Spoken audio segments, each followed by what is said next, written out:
शीतकरां नवनीरदाभा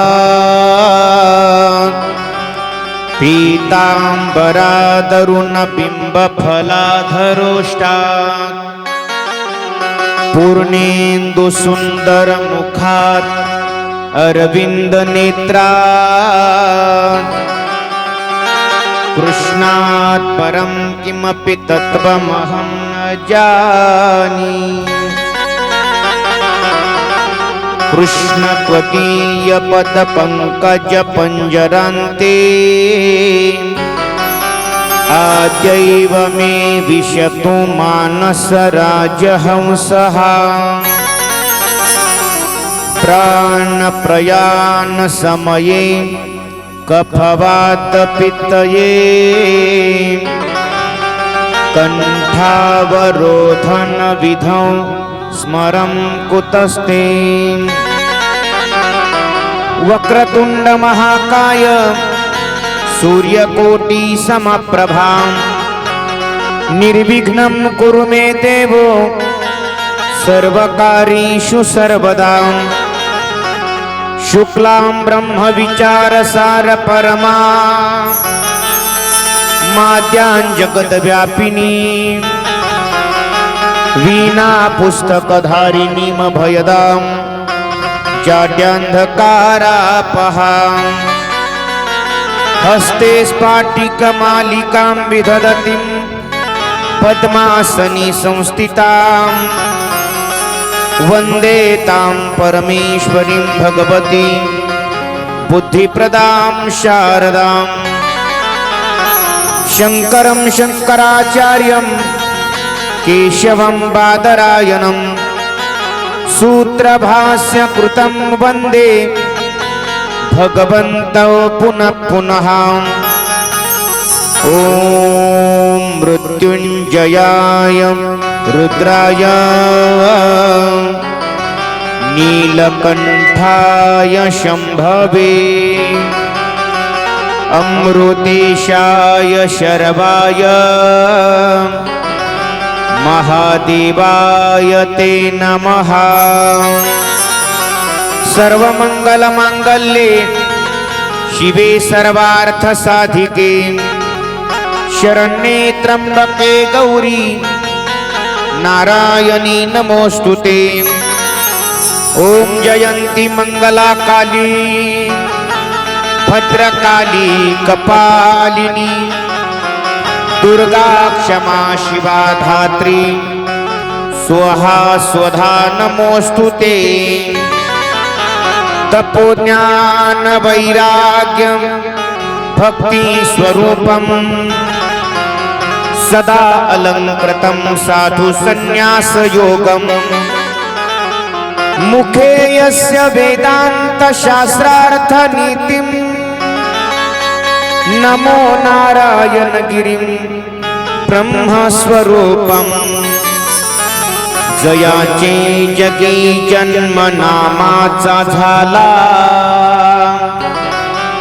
जयाने वास सदा नामात केला। जयाचे मुखी सदा नाम कीर्ती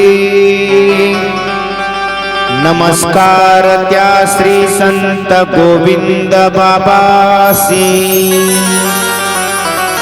श्री गणेशाय नमः श्री सरस्वत्यै नमः श्री गुरुभ्यो नमः।